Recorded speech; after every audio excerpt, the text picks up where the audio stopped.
Peggy 18.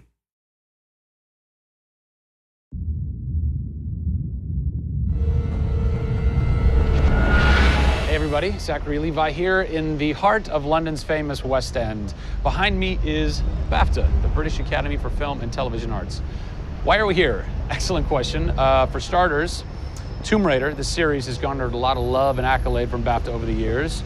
Some of the key players on Crystal's dev team are BAFTA LA members. And to top it all off, legendary video game composer Jason Graves is a BAFTA winner. We're going to catch up with him in just a bit, but first, a little trip to Raleigh, North Carolina, where we go behind the scenes at Jason's recording studio. These are the final hours of Tomb Raider.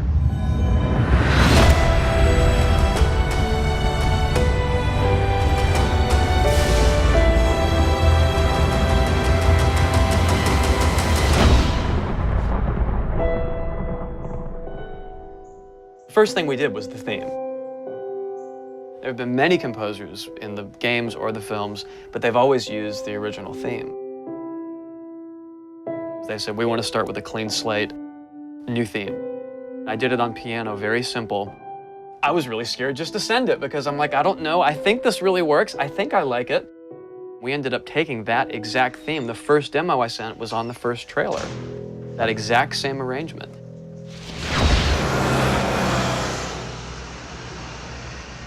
So, Jason, currently you're working on this reimagining of Tomb Raider. When you're taking on a new project, what are the things that attract you to that project? The heritage of a particular game, I think obviously. And don't even get me started on Tomb Raider. I literally almost drove off the road. I was on the phone with the audio director. Like, oh, stoplight! And I had to pull over a little bit to not hit the car behind me. What I loved about Tomb Raider, what really drew me to the project was they had no pre-existing conditions. Because they wanted to get out of what it used to be. They wanted something new. They wanted something fresh. Jason's done hundreds of games at this point. He was an easy choice for us to go with on paper because he has such great experience. I listened through a lot of different material from a lot of different composers. I was really taken by how well he did the intimate stuff. The textures and the real, intimate and vulnerable bits that we needed to highlight in the game were a great match for us. What is square one for you when you start wrapping your head around it going, this is where I feel like this world is going to exist? Main theme, call me old-fashioned. Then it was a matter of finding out what kind of percussion would work. And always going back to the melody and the theme, because that's kind of the heart of the game. The most signature thing that we need to get right is Lara's theme. One of our big goals was that it can be used in any emotional context. What does it sound like? High action.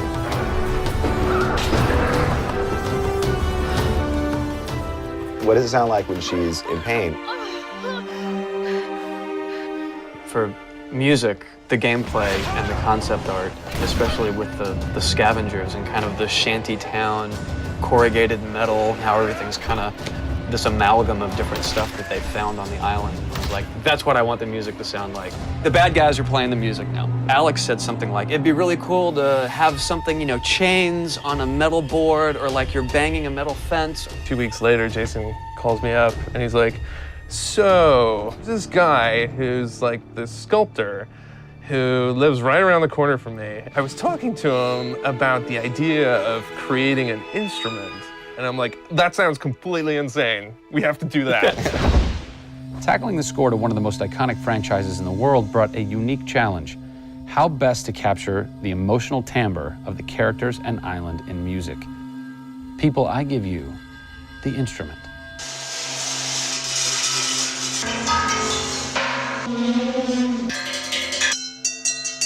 The instrument. I was gonna let Matt determine the aesthetics. I was really only concerned about the sounds that the sculpture was gonna make. Matt built this, which looks pretty much exactly like Laura's original homemade bow in the game. There's different timbres based on different materials, metal, glass. It's a direct line from the plot, the characters, the story, the environment, straight to the sculpture. We always wanted the island to have that character in itself. Creating an instrument gave it this unique identity. It's got a voice. Yeah. The very beginning of the game is nothing but the instrument.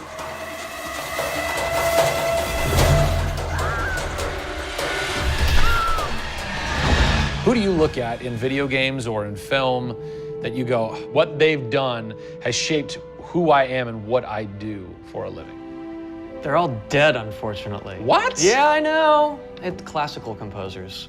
All classical? Yeah, I'm kind of going directly back to the source. Yeah. Prokofiev's, Tchaikovsky. Even for some of the scary stuff, you've got Penderecki, who's a Polish composer. Actually, he's still alive. It kind of goes back to ballets or opera, which is kind of the precursor to film and video games. You know, they were telling a story. Yeah. And that's what I love about that music. It tells a story. Even if you don't know the plot, you can listen to it. And film music's the same way. It's tough with games to do things that are subtle. You want to make Lara relatable, make her realistic. Got another one.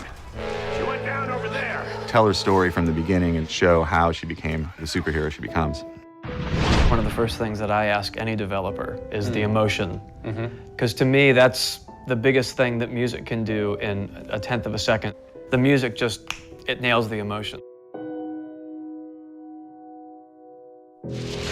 Wow, that was amazing, huh? I personally don't think I've ever sounded so good in an interview before, although Jason, Jack, and Alex are audio savants, so that would make perfect sense. I cannot wait to jump into this game, not just for the amazing action, but the emotion and mood and tone that they're going to set with their incredible skill. Tune in next time for a special secret announcement that is going to change the way you play Tomb Raider forever. See you soon.